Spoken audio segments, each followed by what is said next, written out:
Dana wasn't just angry. She was done. But Mark had no idea. And that was the problem. This started back in 2014 in a suburb outside Pittsburgh. Dana was a nurse's assistant at the local hospital. She worked 12-hour shifts, sometimes overnight. Mark was a supervisor at a distribution warehouse. They'd been married for 9 years. On paper, they were equals. In reality, Mark acted like he was the CEO of the house and Dana was the unpaid intern. First, it was small stuff. Mark would leave his laundry on the floor next to the hamper. He'd leave dishes in the sink when the dishwasher was right there. Dana would ask him to help and he'd say, "Yeah, in a minute." That minute never came. Over time it got worse. Mark started referring to Dana as the house manager. He thought it was funny. If dinner wasn't ready when he walked in the door, he'd open the fridge and say, "What's the point of having a wife if I have to cook my own food?" He said it with a smile like it was a joke. But it wasn't a joke. It was a test. And Dana was failing it every single day. The real problem was that Mark didn't see Dana as a partner. He saw her as a service provider. She cleaned the house. She did the grocery shopping. She handled his doctor's appointments, his car insurance, his mother's birthday gifts. Mark went to work, came home, sat on the couch and watched sports. That was his entire contribution. Dana tried everything. She left him lists. She had calm conversations. She cried. She yelled. Nothing changed. Mark would nod along while she talked, then ask her if she could grab him a beer from the garage. He literally didn't hear her. Or he didn't care. But here's the thing. Dana was smart. She was organized. She worked in a high-stress environment where she had to manage doctors, patients, and families all at once. She knew how to plan. And one night, after Mark complained that his steak was overcooked, a steak she cooked at 10 p.m. after a 12-hour shift, she decided she was done. But she didn't leave. Not yet. Dana started keeping a record. She didn't call it a diary. She called it a logbook. Every time Mark refused to help, she wrote it down. Every time he made a demeaning comment, she wrote it down with the date and time. She saved his texts. She took photos of the messes he left. She recorded him on her phone when he went on his rants.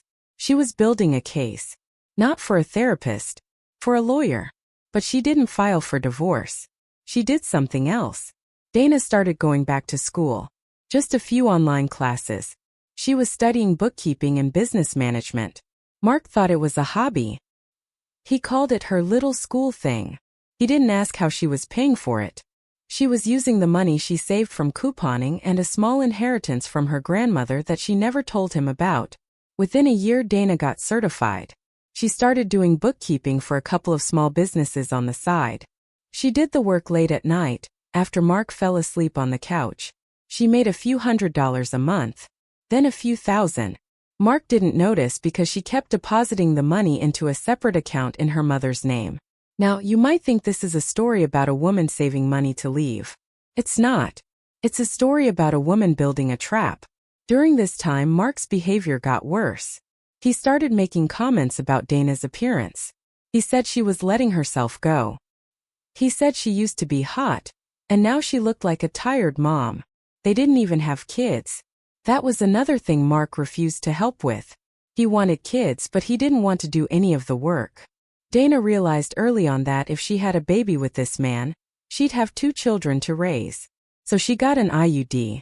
She didn't tell Mark. She just told him they were trying. Now Mark had a brother named Keith. Keith was a real piece of work.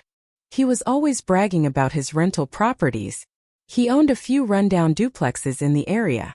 Mark looked up to Keith. He wanted to be a landlord too. He kept talking about buying a property, fixing it up and making passive income. Dana listened. And she got an idea. She started telling Mark about a house she saw listed online. A small 3-bedroom in a decent neighborhood. Priced low because it needed work. She said, "You should buy it. You could rent it out for twice the mortgage." Mark got excited. He loved the idea of making money without working. He went to see the house. He brought Keith. Keith said it was a solid investment. Mark bought the house in the summer of 2016. He used their joint savings for the down payment. He put the mortgage and the deed in his name only. He didn't ask Dana. He just did it. He said, "It's my investment."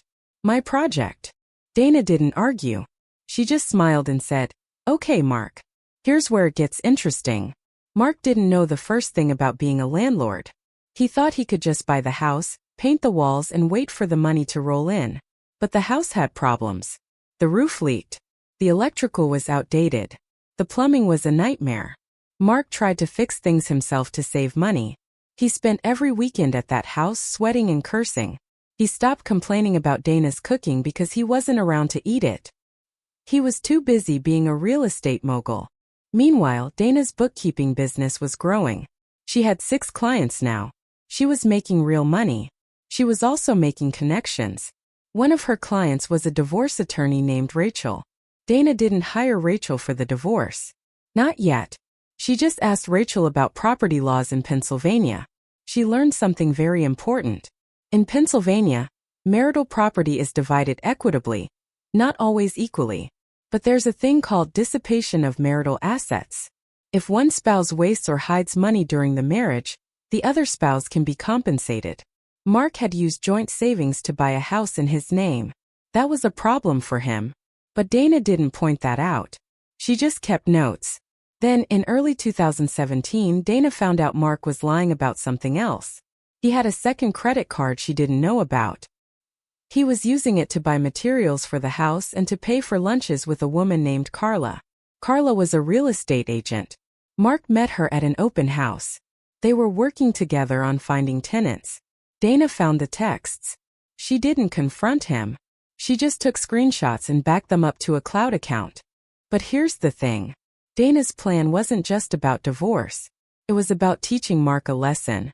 She wanted him to feel what it was like to be treated like a servant, to be taken for granted, to be invisible. So she started doing less at home. She stopped doing Mark's laundry. She stopped cooking him special meals. She stopped reminding him about his mother's birthday. Mark didn't notice at first. Then he noticed and got angry. He said, "What's wrong with you? You're not doing your job." That was the moment Dana knew she had him right where she wanted him. She said, "My job? I have a job. It's at the hospital. The house isn't my job. It's our house. You live here too." Mark laughed. He actually laughed. He said, "You're being ridiculous. This is how it works. I work, you take care of the house. That's the deal." Dana said, "No, Mark. That's not the deal. We both work.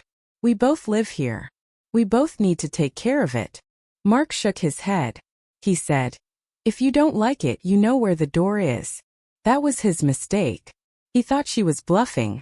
He thought she needed him. He thought she had no options. The very next week, Dana filed for divorce. Now Mark was surprised. But he wasn't scared. He thought he had the upper hand. He had the house. He had the investment property. He had his brother Keith telling him how to hide his assets. Mark thought he was going to come out of this divorce on top. He was wrong. Dana's lawyer Rachel was a shark. She had the logbook. She had the texts. She had the photos.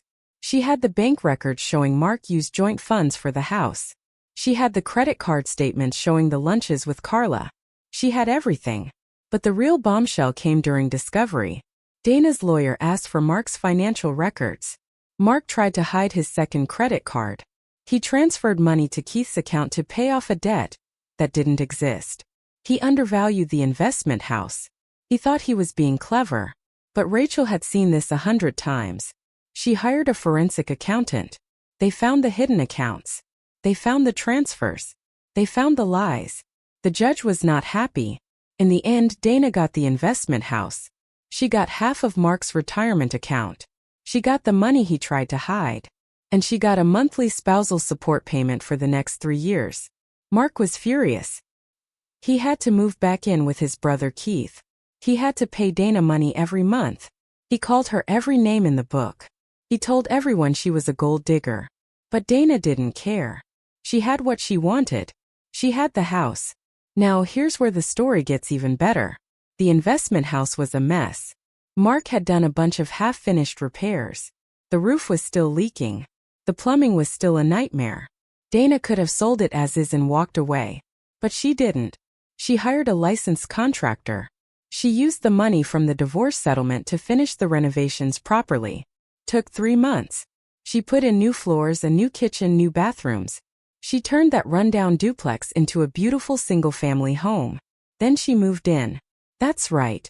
Dana moved into the house that Mark bought to prove he was a big shot. She lived there rent-free. The mortgage was in Mark's name, but the deed was transferred to Dana as part of the settlement. Mark had to keep paying the mortgage on a house he didn't own. But that's not the lesson. The lesson came later. About a year after the divorce, Mark was at a bar with some of his buddies. He was complaining about Dana as usual. He was saying she ruined his life.